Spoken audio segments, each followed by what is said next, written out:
Today, we're going to be ranking every fat burning compound from no-brainer all the way down to do not take. At least the ones worth talking about. If it's not mentioned in this video, it's probably not worth the thought. Do not watch this video if you're not open-minded and you don't want to get absolutely shredded to the gills and fuck your best friend's hot mum. This is realistically for guys who want to push it to that next level and really build a physique that stands out. A lot of these will just help you break through plateaus and take it to that single-digit body fat, that really stands out. And if you're gonna put in the comments, just eat less and work out more, like just stating the obvious, leave the video. That's not what this channel is about. Make a YouTube channel and every video is you telling me to get in a calorie deficit and see how that helps people out. So I would take the time to sit down and really listen to this whole thing because a lot of these compounds work in synergy, and if you miss certain parts, you're not getting the full picture. And this will be extremely in-depth. After this, you'll have a very comprehensive understanding of these compounds and how they work, and you can use these safely and effectively to positively introduce into your fat loss phase. So we're going to start with growth hormone, specifically pharmaceutical grade somatropin. So there is a big difference between pharma grade growth hormone and just generic growth hormone. So it's made via recombinant DNA technology. When it's produced properly, it's at about 99% purity. It can be misfolded with the generic one, so it's more like 80% purity,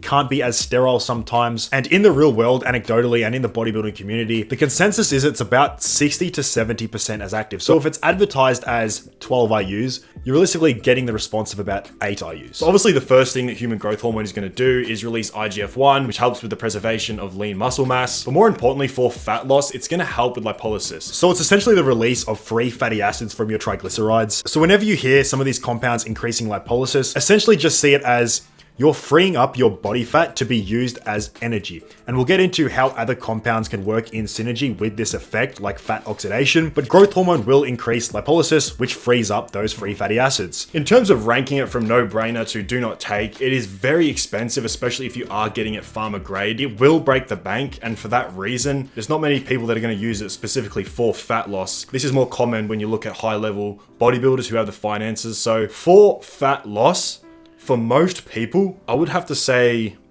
it's massively helpful, but it depends on your financial situation. Honestly, it might not be a good ROI.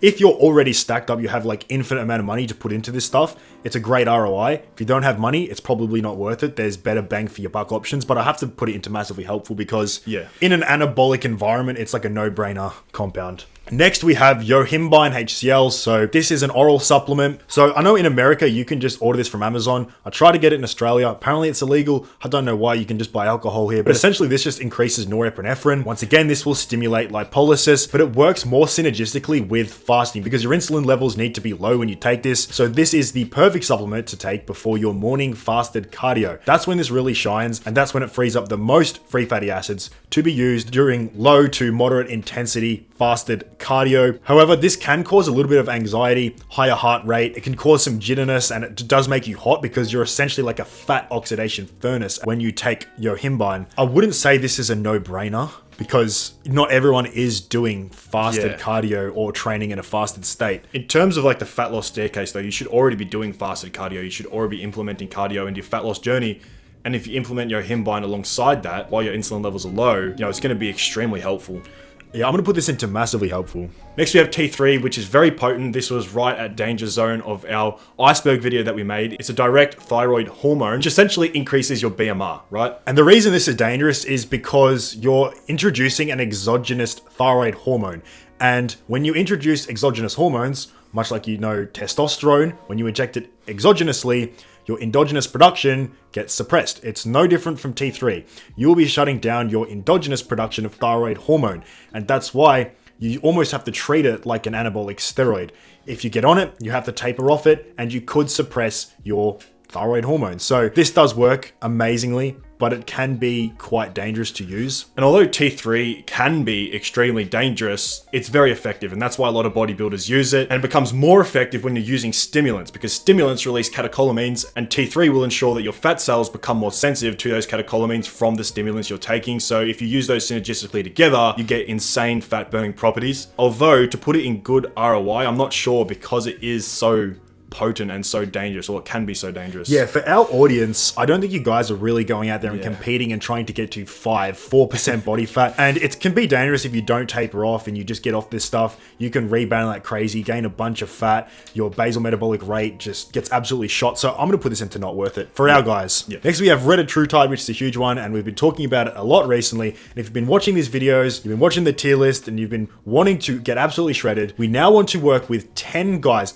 literally just 10 guys to work super closely one-on-one with. We want to prove that this shit works. We want to get 10 guys to single-digit body fat, like properly peeled, just for December. So from December 1st to the end of the new year, for 4 weeks, we're going to work with 10 guys closely, one-on-one. We're literally going to sort out a compound protocol that suits your life, what you're comfortable with doing. The nutrition will be solely catered towards you. The training plan will take you through it like step by step, hold your hand to get to single-digit body fat. This will be a life-changing transformation for 10 guys. And we have $500 up for grabs for the person who loses the most fat. If you go to that first link in the description, you can join the waitlist. We'll be going through the applications all the way up until November the 20th. So it's like whoever gets in first and has the best applications will be taking those 10 guys, and then we'll shut down the waitlist. So if you've been watching our videos and you wanted to work with us, this is the best opportunity that we've had yet. You'll get access to our phone number. We'll jump on video calls with you and literally just sort everything out. And back onto the talking topic, we have Retatrutide, which is a triple GLP-1 agonist. It works at 3 pathways: the GLP-1, the glucagon, and the GIP receptor. And this, like we said, is a massive talking topic, and we've actually done it ourselves at a very low dose, and it's proved to be very effective. More effective, I believe, from the research I've done,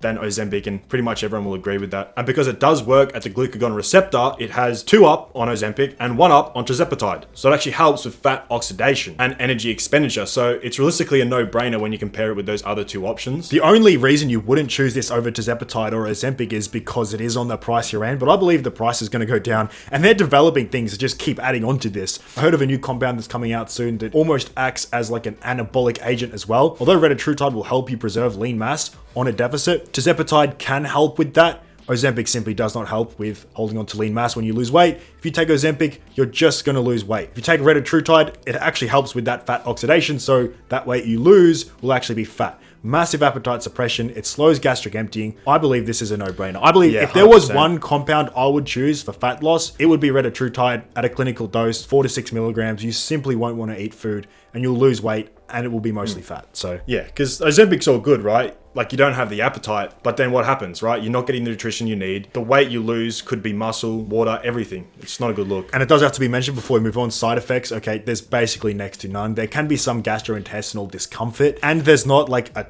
ton of research on it. There is a ton of research on Ozempic. It's pretty much in the clear, except for the fact that obviously you're not getting the nutrition in. But Retatrutide, anecdotally, and when using logic, it's pretty safe. Next, we have Masteron. Okay, why is this on the list? This is actually a steroid, right? This is also known as drostanolone. It's one of the only anabolic steroids that's also known for fat loss and that aids in fat loss. And they don't actually produce it anymore. So for that reason, it really shouldn't even be on this list realistically, but it's still worth talking about because they don't even produce it in China anymore alongside Primobolan as well. This is a DHT derivative steroid, much like Primobolan. It does increase lipolysis once again. It also increases androgen receptor activity. That's why it's not good if you're prone to male pattern baldness. This has a massive androgenic to anabolic ratio. Ideally, if you want to hang on to your hair, you'd want a compound that has a massive anabolic to androgenic ratio because you just want the anabolic effects. But because of these androgenic effects, it does help dry out your physique. It's not much use if you're already high body fat because it does mainly just have a cosmetic effect. It will dry you out. It will make you look grainy, lean, vascular, and that's why the bodybuilders love it. But simply put, right, they're not producing it anymore, so it's not really going to be any use to you, and even if they do, it'd be extremely expensive. So we'll have to put this into, I guess, do not take. Yeah, because you can't. I don't think you should take it, honestly. Even for fat loss. Like, I just think we have better compounds, and I think taking something like Masteron, it's not a good ROI. It's like, there's no point taking it. Yeah. There's better compounds. Do not take. And once again, it's an anabolic steroid, so it's suppressive as well. So that's like a long-term decision. That's for the guys who've already crossed to the dark side. Next, we have SLU PP332. I'm 1 day into it. I got it yesterday. This is essentially just a mitochondrial support supplement, much like Methylene Blue, MOTS-c, 5-amino-1-MQ, but this has extra fat oxidation properties. So it's a PPAR delta agonist, meaning it boosts mitochondrial fatty acid oxidation, so actually in the mitochondria, and it will actually shift your energy substrate usage from carbohydrates to fats. And this is one of the agents that works very well with Yohimbine and fasted cardio, because think about how that works, right? Yohimbine is releasing those fatty acids from your triglycerides. You're doing your fasted cardio, so you're actually burning those free fatty acids. Then SLU-PP332 is aiding in that fat burning process by oxidizing the fats. So that's why we told you to watch the whole video, because you can use these synergistically together, and that's what we'll be doing with a lot of our one-on-one clients, is we'll give them compounds of each use case and put them together to get insane fat loss results. And that's why it's important to know all this and have an advanced knowledge set on all of it. Yeah, because knowledge is power, and if you don't have knowledge, you can't use this compound safely. You're just going to do something dumb. Yeah. But from the research that's been done, although there is limited research, it is just a research compound. Most of the dosage protocols have just been extrapolated from rat and rodent studies, but people have taken this anywhere from 200 micrograms to 250 milligrams. So there's been people that have taken this at 250 milligrams, which is like over 1,000 times the recommended dosage for people, although there haven't been clinical studies done on people. It's just essentially been a bunch of gym bros trying it out and seeing what works. People have taken it up to 250 milligrams, and although I've had some side effects like jitterness, anxiety, and they've just felt hot and just uneasy, they've been fine at 250 milligrams. So we can kind of safely assume that using it in the microgram range, 250 to 500 micrograms a day, is very safe. People are comparing it to things like Clenbuterol as well, and people are saying that it seems to be even more effective than Clenbuterol and safer. Yeah, so this isn't just some like woo-woo supplement that's just going to come in and out of trend. No, this shit actually legitimately works, and bodybuilders are switching from using Clenbuterol to SLU-PP332 because it's not so hard on the heart, it's not a stimulant, and it has fat-burning properties on par with Clen. So this is something to actually take seriously and really think about. Maybe I will like move this in the future or make an update, but I say right now it's a no-brainer. It's like up there with the top 3 things that bodybuilders are using to burn fat. And when I trust anyone about muscle building and fat loss, it's the bodybuilders. So I got to put this into no-brainer. Yeah, and when we're looking at like a real use case for this stuff, you want like a few things. You want effectiveness, you want safety, you want reliability, and you want a lot of studies done on it. And yes, there aren't too many studies done on it, but from anecdotal experience from other bodybuilders, they will all unanimously agree that, yeah, very safe, effective. And that's what we want realistically. It's also an exercise mimetic. So it actually activates the genes that are activated during exercise, and that's why this actually has a more potent effect when taken alongside exercise or cardio. When you're in a sedentary state, this will actually elevate those genes by 4x, but if it's taken during the exercise, you're elevating the genes from the exercise itself. You're then mimicking more of those genes from exercise, and you can see 11x increases in those activity activated genes. So like think about it like this, like simply, right? It's like you're going for a 1K run, but instead it's translating into an 11K run. You know, it's a bit simplified there, but that's sort of what it's entailing. Next we have CJC 1295 and Ipamorelin. This is a GH secretagogue, which will increase the endogenous production of growth hormone. In a professional sense, this isn't really being used because it doesn't even come close to bioidentical growth hormone. It's more being experimented with in the biohacking world for anti-aging, skin, hair, nails, which is what you will get from a very low dose, 1-2 IUs of growth hormone. But fat burning properties come from growth hormone in the higher dosages, 4, 6, 8, 10 IUs of growth hormone. You're just not going to get that amount of growth hormone release from GH secretagogue. So if you're looking for potentially some anti-aging, skin, hair, and nail properties, maybe better sleep, yeah, this could be implemented, but for fat loss, it's not going to do much. I might put it into not worth it. Not worth it being relative to everything else that's on this list, yep. Next we have nicotine. You know, you can get this from any forms: zins, cigarettes, cigars, vapes. These will increase catecholamines like we were discussing before. So it actually raises your BMR because it is a stimulant, right? So it will aid with fat loss. Yeah, this just boosts your heart rate, much like any other stimulant. You're just using more energy when you're in a stimulated state. So it does have a slight thermogenic effect as well. And where I actually see the real use case for this is appetite suppression. Nicotine will suppress your appetite pretty potently. From my own experience, and obviously chronic cigarette smokers are quite skinny just because they're constantly blunting their appetite, and it's more of an acute effect. If you're hungry, you have nicotine, you're not hungry for 30 minutes to an hour. So I'm kind of spoiling the next one, but for a lot of guys, nicotine pouches and coffee will do the job, man. Like realistically, right? So for me, I'd have to put it in no-brainer, but not everyone wants to be addicted to nicotine, but I think it is beneficial for my work and for what I do in a day-to-day. The poison from nicotine is the way that you ingest the nicotine. Smoking, you're obviously inhaling smoke. Vape, you're inhaling vapor that's produced in a factory somewhere in China. Zins can give you gum cancer because it's being absorbed through your mouth. So there is no real safe way to take nicotine. But the nicotine itself, although it does obviously it's very highly addictive, one of the most addictive substances, it's actually got pretty positive effects. It's neuroprotective, blunt your appetite, it's a stimulant, it'll make you think clearer. I might put this into good ROI. Good ROI, yep. But that's for the reason not everyone wants to be addicted to things, you know? Next, we have caffeine, which is an adenosine receptor antagonist. You know, obviously you get this from coffee, energy drinks, pre-workout, and it is a stimulant, so once again, it will aid in fat loss. Yeah, it's much like nicotine. It will suppress your appetite as well. The only problem with this is it can affect your sleep, and sleep is probably above all of these compounds in terms of increasing fat loss. So if you're fucking up your sleep with caffeine, you'll probably see a negative effect in terms of overall fat loss. So just don't take it after noon. Don't take it after 1 p.m.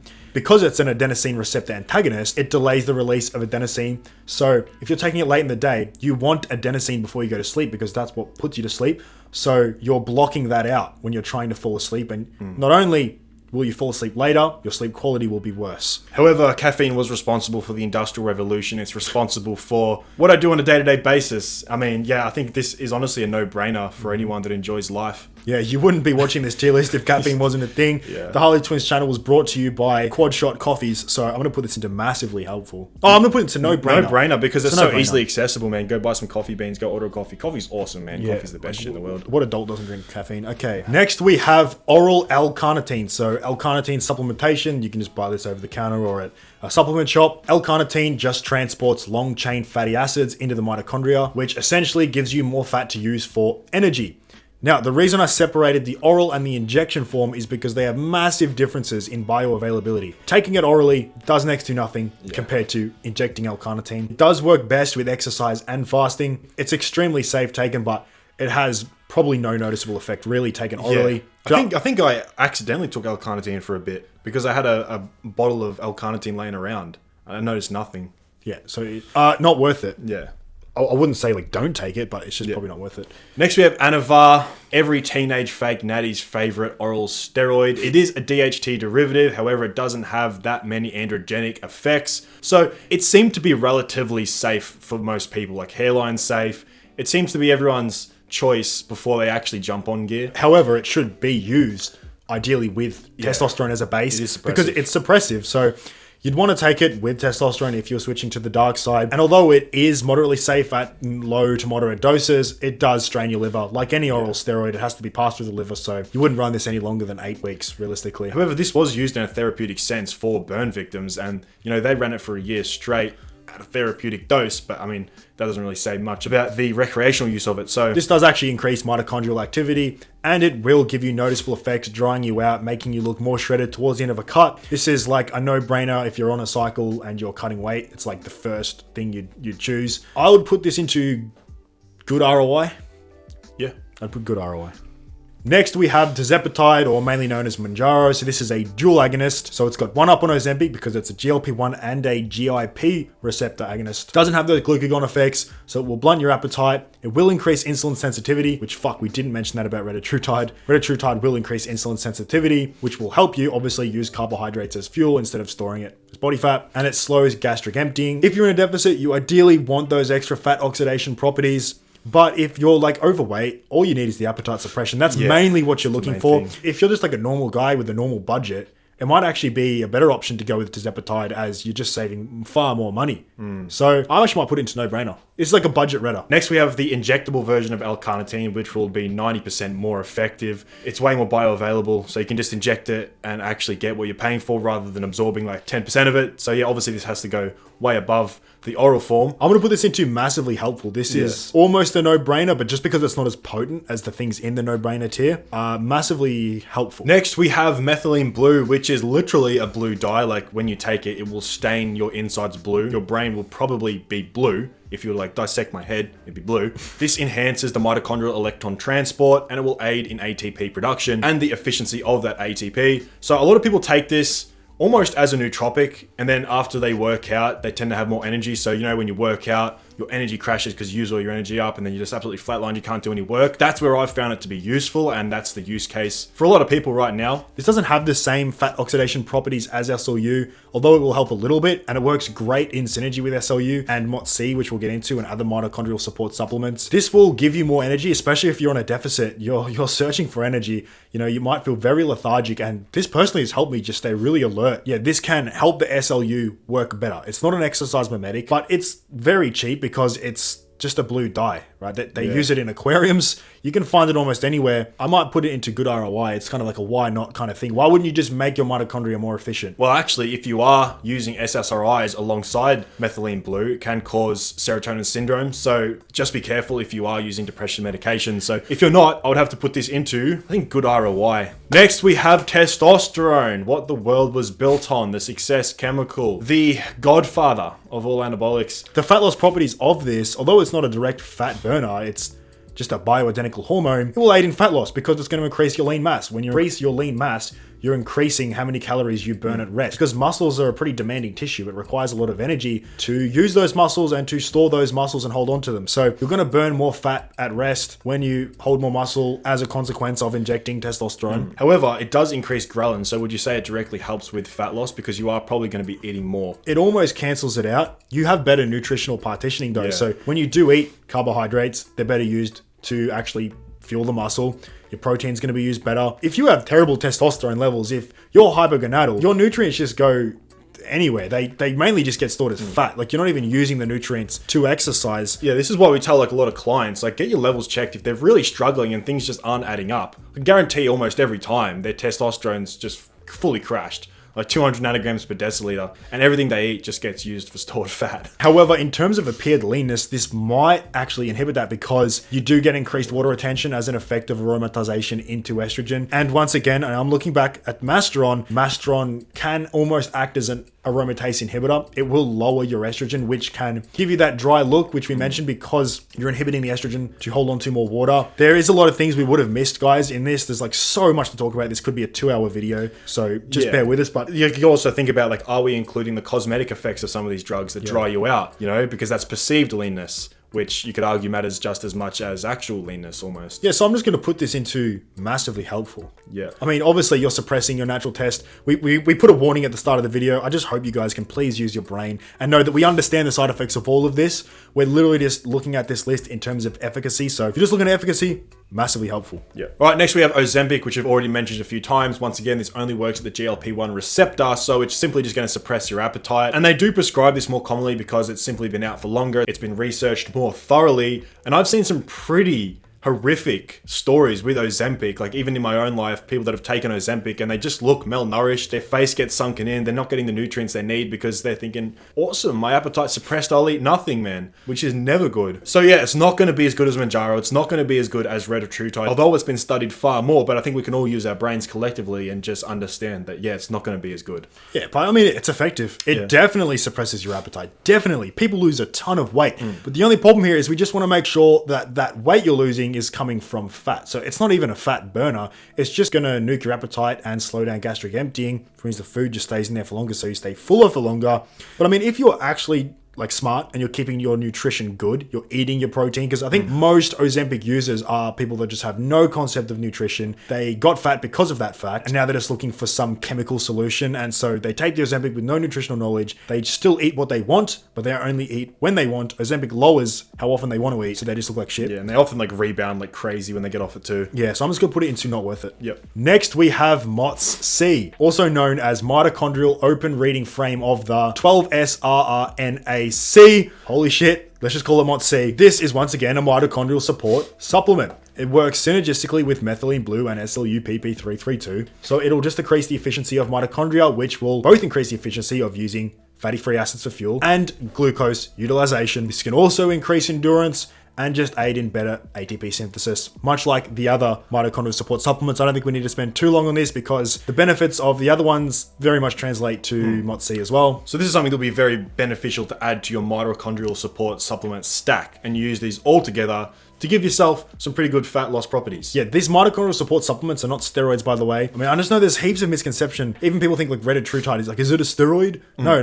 Steroids are steroids. These are mitochondrial support peptides. They're peptides. Okay, so you just inject them sub-Q and they will help your mitochondria work better. Now, obviously, there isn't a ton of research done on this. They're research purposes only, but we can use our brains. They're mitochondrial support supplements.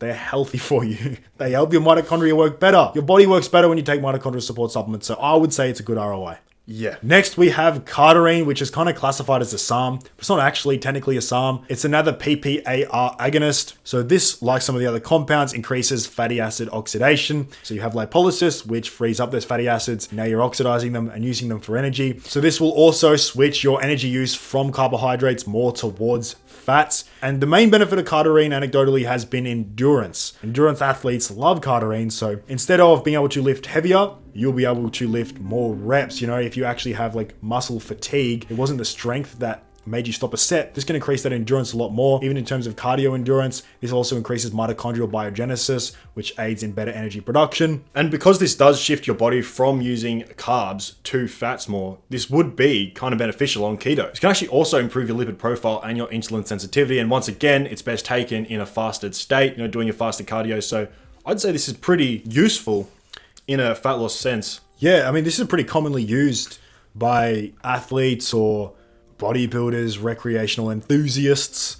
It's a good ROI one to take. I mean, apparently it can increase the risk of cancer. There's not too much studying being done on it. So, you know, if you're really trying to just stray off any sort of side effect from anything, maybe this isn't something you'd include in the stack. I put it in the middle, good ROI. Yeah. There's going to be things that are better, but it's not bad. Next, we have T4. So this is a pro-hormone because it's converted to T3 in the tissue. It is actually weaker than T3, but people say it is a little bit safer. It's a little bit smoother release of T3 because it has to get converted to that T3. It is worked better when combined with T3. It is slower acting. It's not going to be as aggressively suppressing as T3. However, you're still going to suppress your thyroid. T3 works better. I mean, you'd have to just put it into the same category though, wouldn't you? I'll chuck it in the same category as T3. Personally, for me, my goals, I wouldn't touch thyroid hormones. Yeah. I mean, especially with all this new stuff that's coming out, it's more of like an old age used thing. I think people are sort of phasing it out of their fat loss protocol because things like SLU are coming out, things like Retatrutide are coming out. We don't need to lean on these suppressive compounds as much. When you've just got so many other options, I don't think it's worth including. And the truth is, we don't really need to take these compounds. If we're just looking to get shredded and build the AAA physique, we can use these new age technologies and new age peptides and mitochondrial supports to really help with that. And with the 10 guys that we take on in December, we're actually going to work with them one-on-one to actually introduce some of these into their own life if it fits their lifestyle and they want to do it. I mean, it's going to get you crazy results. That's what we can do. We have an advanced array of knowledge on all this stuff, so we can actually give you a safe protocol to use for your own life. So if you are looking to introduce this stuff into your life, but you are kind of scared, you're weary, you don't know thoroughly about these compounds, join the waitlist and we can discuss it with you and look through an entire plan to suit your own life. Next, we have a Trenbolone sandwich. Anything is possible with this compound. It was sponsored by Domestic Abuse.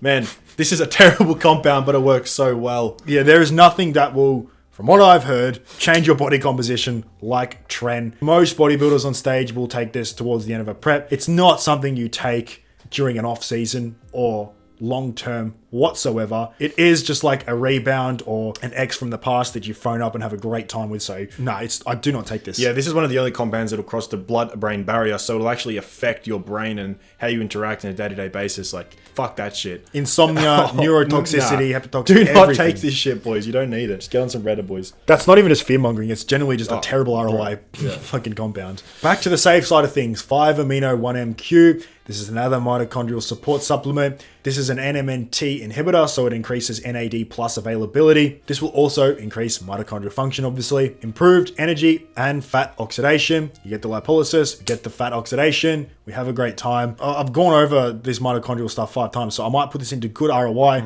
From what I've heard, I haven't done it myself, but it seems to be on par with MOTS-c, methylene blue. They're not separate. They can be just all taken together and really have upregulated mitochondrial function, have way more energy throughout the day, way better fat utilization, even the utilization of glucose, and just have a more efficient running body. So, and this will be more effective when you're exercising as well. You should be doing that realistically with any of these compounds to amplify the effect, and you should be doing it without taking any of these as well. Yeah, I know this stuff also sounds like very complicated. Like, it's taken over my life, really getting a good grip and understanding of all this new stuff. And you can just see mitochondria as the power plant. That's producing the energy for your body. It's producing the ATP, and we want that power plant to be efficient. We don't want, like when you see The Simpsons and you go into their power plant that Homer's working at and it's just dysregulated, everything's fucked up, nothing's working properly, you're using 5 tons of coal to produce 1 watt of energy. That's not what we want for our body. We want to to be able to sprinkle in some coal to our body, and it fucking just creates like kilowatts of energy. So that's what will happen when you upregulate your mitochondria. That goes into a good ROI.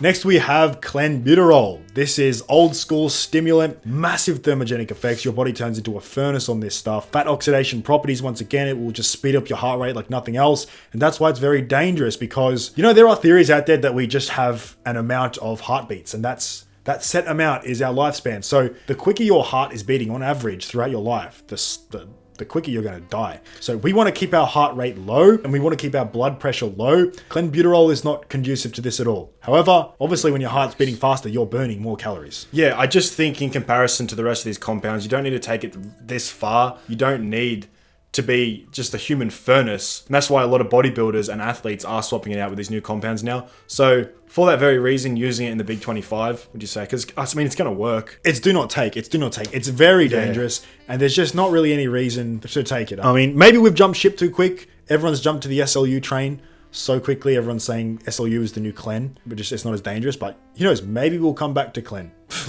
Next we have Winnie or Winstrol. This is a DHT derivative. This will dry you out like nothing else, so you can actually get like tender elbows, tender knees and things like that, because you will be so dry. And a lot of bodybuilders will use this at the end of their prep to get that cosmetic look. Even Androgenic, if any of you are familiar, says he microdoses Winstrol to just dry out his face, so could be a looks maxing compound. I don't know if I'm going that far because it is extremely liver toxic, probably worse than most oral steroids. And then you can inject it as well, but that's still getting metabolized in the liver, and it's suspended in water, so you have massive risk of infection and getting an abscess and having to get your leg chopped off. Oh, fuck so me. for a little bit of water loss, it's a terrible ROI compound.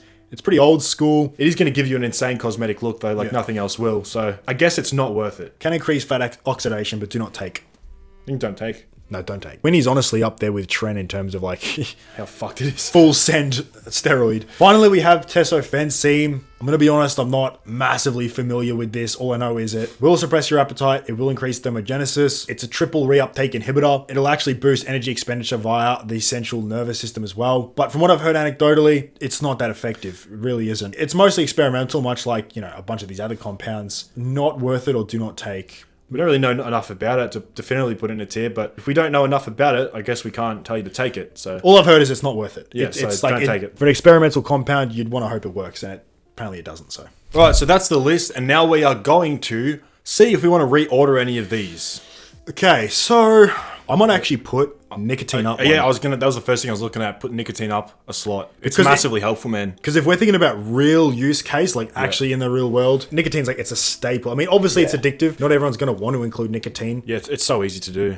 It's cheap too. Because we got to account for finances here. You know, not everyone can afford all this stuff. Yeah, I agree. Caffeine's a no-brainer. Yeah, I'd say Tirzepatide's still a no-brainer just because of the financial aspect and the fact that you're not going to lose weight with Tirzepatide. What about Yohimbine? Could you move that up to no-brainer since it is widely available for other people? Yeah, because it's actually, yes, because it's so available. Although, yes, you can have, you know, some slightly uncomfortable side effects, like you feel hot, you might feel a little bit jittery. It's not like it has, you know, long-term ramifications. So I think if you're doing fasted cardio, which is like a staple part of your fat loss, obviously, you know, it's been debated whether fasted cardio is actually effective because you utilize less fat throughout the rest of the day. But there's a reason the bodybuilders all still do it. You know, sometimes science isn't always the perfect answer. You just do what works, and that has seemed to work time and time again. So you can trust that fasted cardio is a staple part of your fat loss routine. Yeah. And if you're doing it, why not boost that with your Yohimbine SLU PP332 before fasted cardio and before your exercise? So I kind of like having all the mitochondria ones in good ROI. You could argue those three could go straight up to massively helpful. I just think there's better things you could do with your money and time and brain power. Because once again, not extensive research on those. Yeah, pretty happy with that list.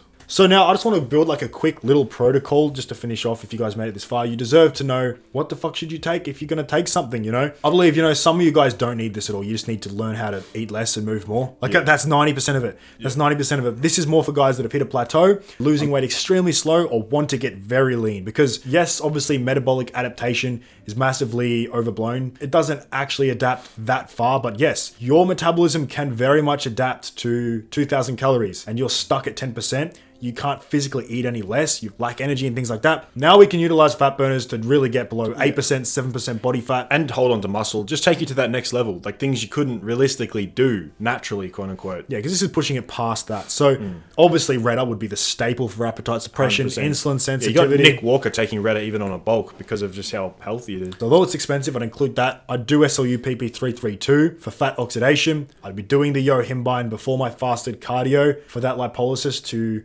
aid in that fat oxidation. Smash coffees all day. You wouldn't need the Manjaro if you're doing the Reta. I wouldn't necessarily include growth hormone unless you have a testosterone base and you can afford it. I would probably have some form of nicotine just to keep shoving that appetite down. Because you just want to get it over and done with. You don't want to be in a catabolic state for too long. Because when you're losing weight, you're not gaining muscle. And we want to put on muscle over the long term. So let's get this done quick so we have a mass building phase for as long as possible. So yeah, if we're natty, I'd be doing Reta, SLU, Yohimbine. Okay, arguably that doesn't make you natty. If you're enhanced, I'd be doing testosterone, growth hormone, Anavar, Yohimbine, SLU, and Reta. And obviously the caffeine and nicotine. And then if you want to make the SLU work better and you have the finances for it, it's a no-brainer to include the MOTS-c methylene blue, possibly 5-amino 1MQ. Maybe all 4 is a bit excessive. Maybe pick 3. Yeah, this is all for your lab rat as well, obviously. Yeah, I hope you guys all read the disclaimer at the start. So, right, that is it, guys. Once again, if you do want to work closely one-on-one with us so we can sort a protocol out for yourself and build yourself, not just, you know, a compound protocol, but an actual weight loss protocol that works and gets results. That is what we do as full-time jobs. It's what keeps our lights on. We know how to do it, right? That's the truth. We're just good coaches. It's just the truth. I'm sorry. And we also just want to use it to prove that what we talk about works. Okay, yes, we have the school group, and we mention that in every video. We tell you, join the school group, join the school group. But we can only help those guys so much. We've got the information there, but 90% of it is the implementation and the accountability and that one-on-one support where you flick us a message, literally 20 seconds later, you get a response. So that's why I really want to work super close with just 10 guys for December and prove that in 4 weeks, you can make crazy things possible. So if you want to start the new year way ahead of everyone, because everyone's spending December making their New Year's resolutions, how about you can just already get shredded and then you're in January fucking diced. Also, guys, you can win $500. So, and that's it, guys. I appreciate you sitting through this extremely long video. I appreciate your time. Once again, you can join the waitlist right there, completely free. Just fill out the form and you join it. Or if you want to just get all of our information, 100+ exclusive videos and access to our private community, you can go to that second link in the description and you get more information about the waitlist too and learn a little bit more. And you also get to hop on calls with us once every week as well, which is awesome. Hope you enjoyed the video and I'll catch you in the next one. Peace.